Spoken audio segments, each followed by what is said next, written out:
In this video, we're going to look at how to compute the mixed Nash equilibria of a normal form game. And in particular, we're going to go through the example of battle of the sexes.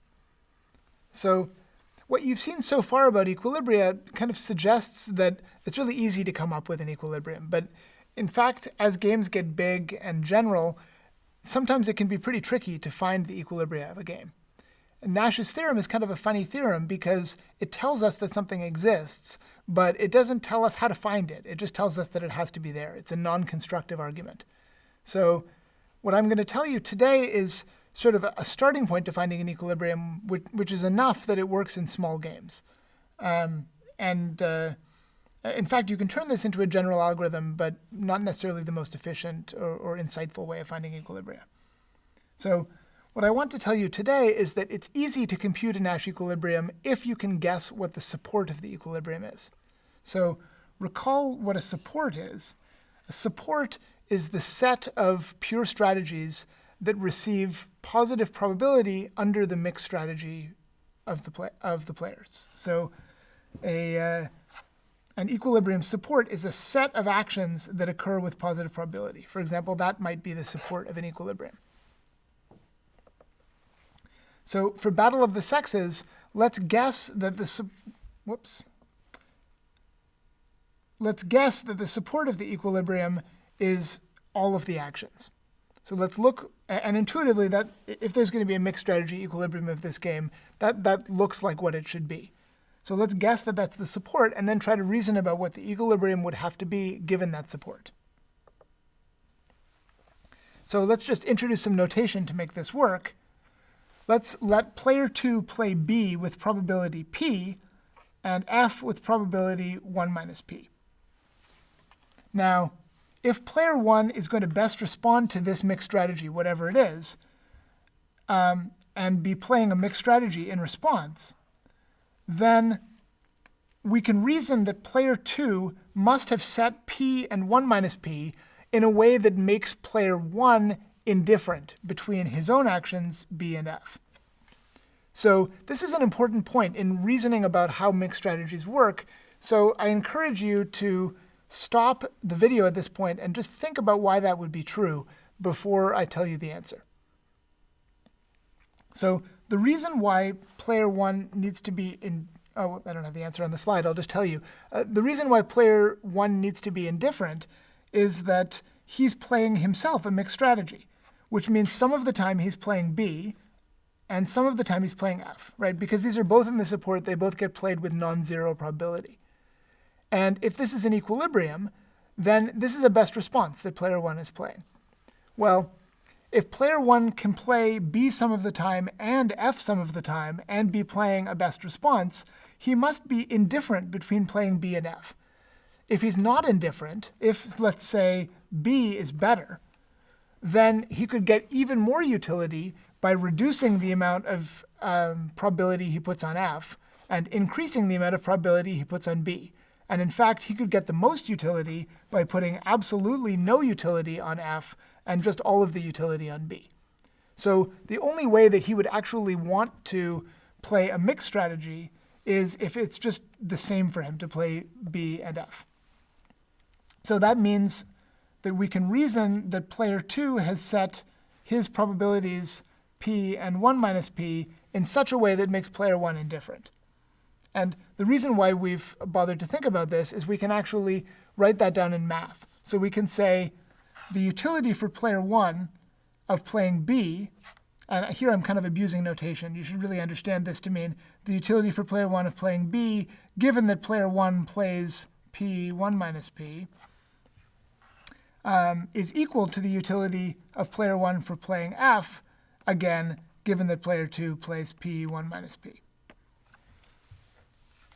So then we can simply expand this out, taking into account the actual payoffs of the game, and learn something useful.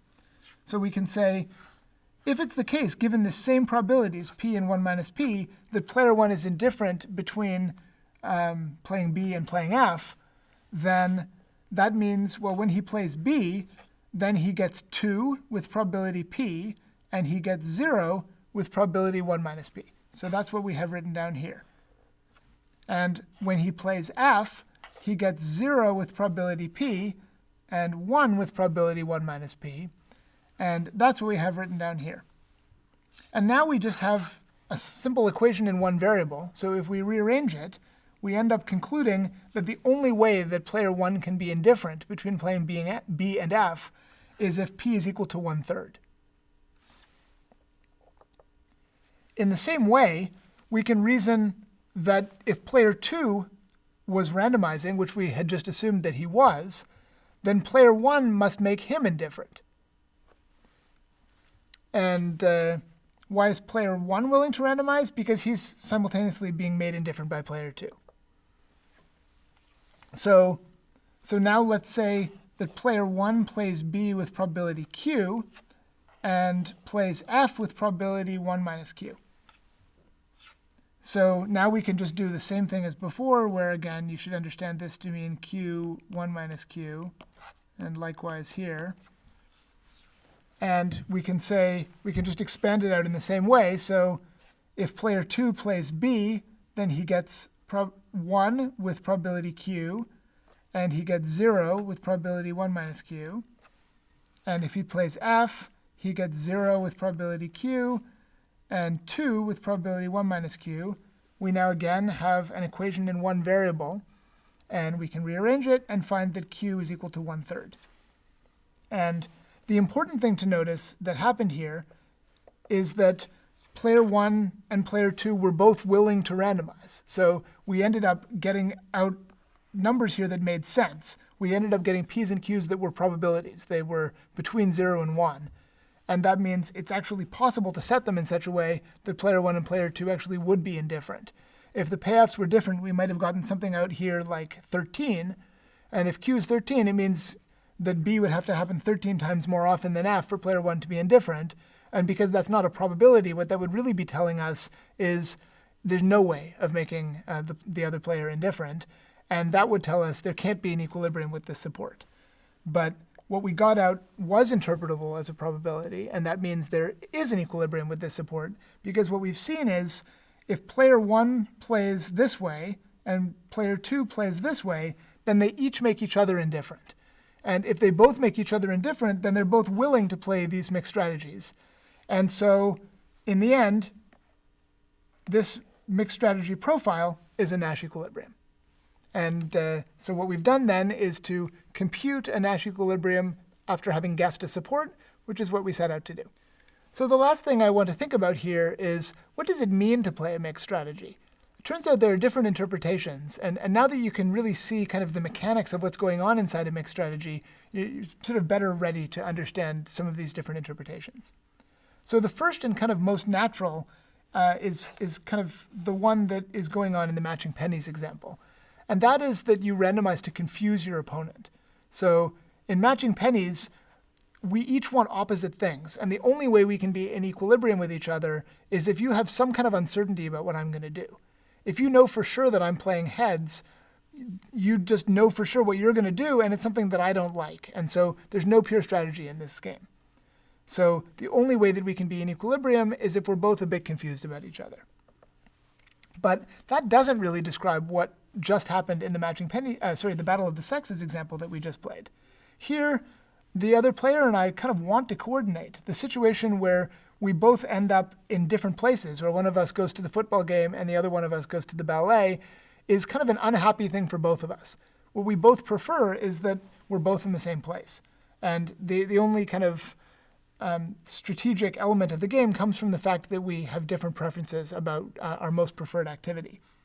So in the mixed strategy equilibrium here, it's kind of an unhappy thing because, of course, when we play this 2/3, 1/3 equilibrium that we just looked at in Battle of the Sexes, where we have 2, 1, 0, 0, 1, 2, if we're mixing, there's some possibility that we're actually going to end up in these uncoordinated outcomes that neither of us likes.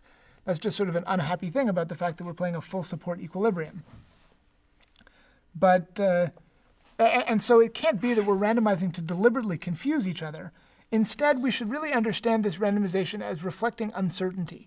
So if I'm uncertain about the other person's action, and then I best respond given that uncertainty, and I do that in a way that leaves you kind of uncertain in a particular way, we can also find ourselves in balance. That's really the way that I understand the stability of the equilibrium in battle of the sexes, that if we make each other uncertain in a precise way, we can find ourselves in balance, even though we would really like it better if we were just to end up in one of these pure equilibria. There are two other interpretations that I'll mention here just to be complete.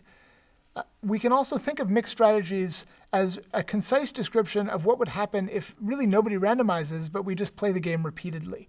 So you can think of a mixed strategy as the count of the pure strategies that would occur in the limit. And you can see how that might also describe what happens in the Battle of the Sexes game, where if we just sort of bouncing back and forth between the different strategies, weighting ourselves in that 2/3, 1/3 kind of way, we would be in equilibrium, and sometimes we would miscoordinate. The last interpretation is that mixed strategies describe a population dynamics. So if it's the case that we have whole populations of player ones and whole populations of player twos, and we sample players from the population, each of them has a deterministic strategy. The mixed strategy can be an interpretation of those population proportions. So if it's the case that the one population has 2/3 Bs and 1/3 Fs, the other population has 1/3 Bs and 2/3 Fs, if we were sampling those populations would be in equilibrium relative to each other. So that's another story we can tell that explains what equilibrium might mean, what it means to be playing a pure strategy, mixed strategy, and to be in equilibrium there. And that concludes our discussion of how to compute mixed strategy equilibria.